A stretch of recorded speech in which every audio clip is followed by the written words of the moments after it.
龙骨是花园城秘宝，可治百病，仅此一根。韩硕入赘花园的重要原因，就是为了得到龙骨。为达目的，他暗中设计了一场英雄救美，想与花园城二郡主陈楚楚一见钟情，再利用他骗取龙骨。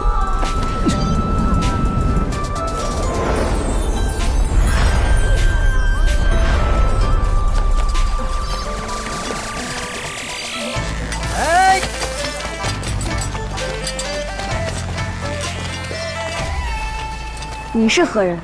玄虎城少城主韩硕。啊，你就是那个来我们花园城入赘的韩硕。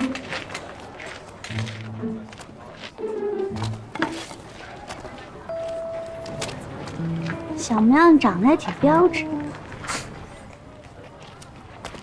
把它洗干净，今晚送到我府上。三公主，此人婚配是要经过城主亲自下令的，当街强抢，与理不合，你这城主知道了。自幼没有我陈芊芊要不来的东西。三公主，不就是玄武城少城主吗？我这就向母亲请令与他成亲。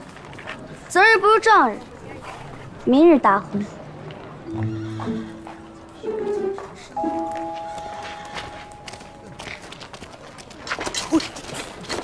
敢问姑娘是？花园城三公主陈芊芊。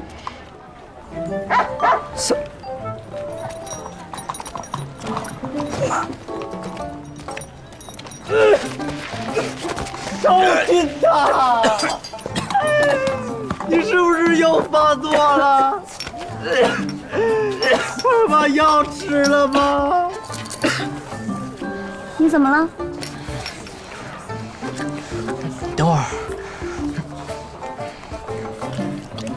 慢点吃。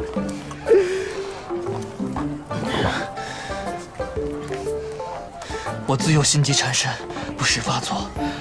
大夫断言我20岁就会撒手人寰。少君怕是无福消受你的青睐了，还请三公主收回成命，事关2城联姻，闹出人命就不好了。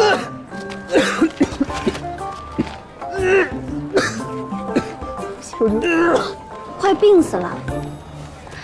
既然如此，那不还趁人活着赶紧送入我府中？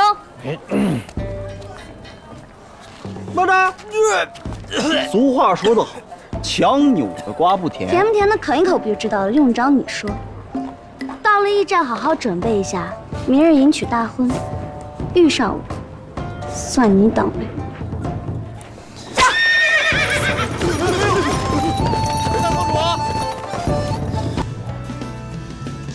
花园城二郡主陈楚楚历经磨难，终于登上城主之位。陈楚楚继任大典上，天降祥日，日月同辉，天门大开，异彩漫天。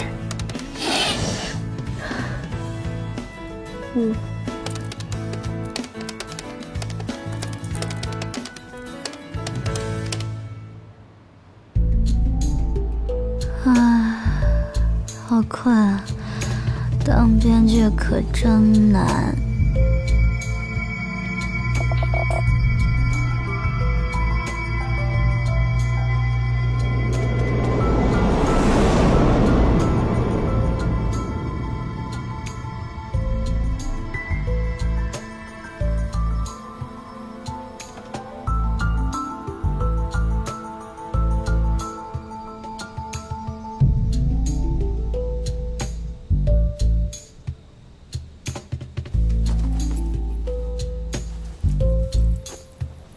写完稿子就是睡得踏实。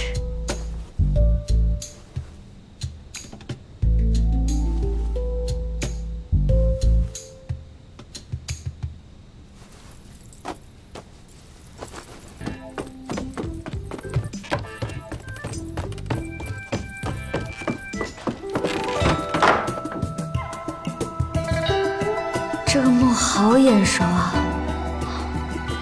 我写的。我卡在自己写的剧本里了。